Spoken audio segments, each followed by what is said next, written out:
И какво става, маняци? В първото видео, както може да се видяли от заглавието, си взем нова клавиатура и сега ще ви покажа по-наясно каква е. Така, ето я и клавиатурата. Както може да видите, тя е с лилави свичове, няма да може да се види, но да, тя е с лилави свичове. И маняци, вече сме на едно в едното и сега почваме да фрибилдим, защото гетста не може да дойде. И така, защото не го пусна. И сега ще видим как се усеща клавиатурата. И така, тя доста добре се усеща. Видяхте, че сторяхме малко. И сега ще направим още едно нещо.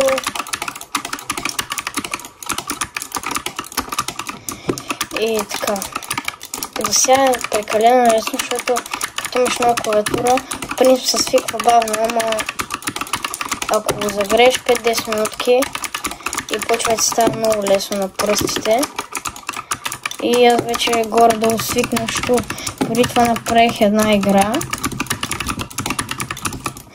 И без да се бавим, направо да преминаваме към релоуда, в който ще играем вече с гетста. Надявам се, ако пусне. И направо ще се видим там. И маняци, вече сме в играта. И както гледате, сега почваме да играем. Защото допреди това се мъчихме да играем с гетста, но не се получи. Затова сега играя с клад с рандоми, които са пълни ботове. Сега, както видяхте в началото, клавиатурата се справи много добре на едно в едното, но сега трябва да видим как ще се справи и на Reload. Чукаме малко дърво. Между това е good combo, което много хора го играят. Според мен де, защото съм виждал много хора. Така, пада ми се едно и също всеки път.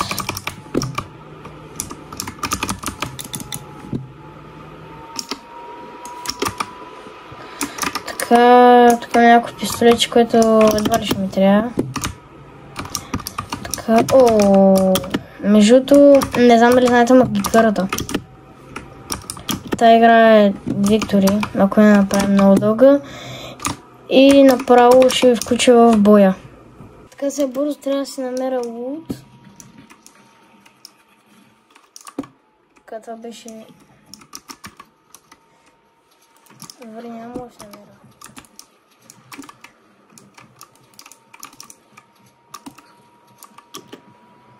Нашия какво направи тук, що?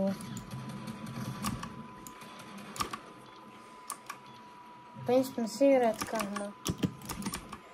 Що нашия е казал? Не.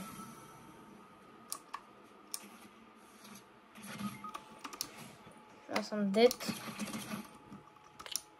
И сега оставаме да гледаме нашите какво ще направят. Остават още точно 3 човека. Нека видим нашите. Защото те имат много добре оръжия.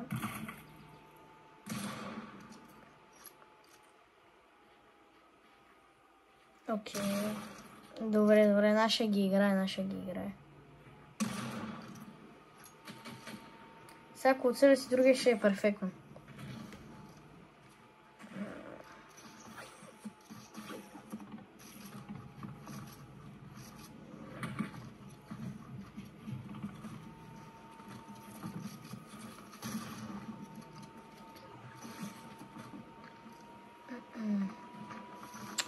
Окей, нашия може да ръшне единия или първо да се хилне с бандажи.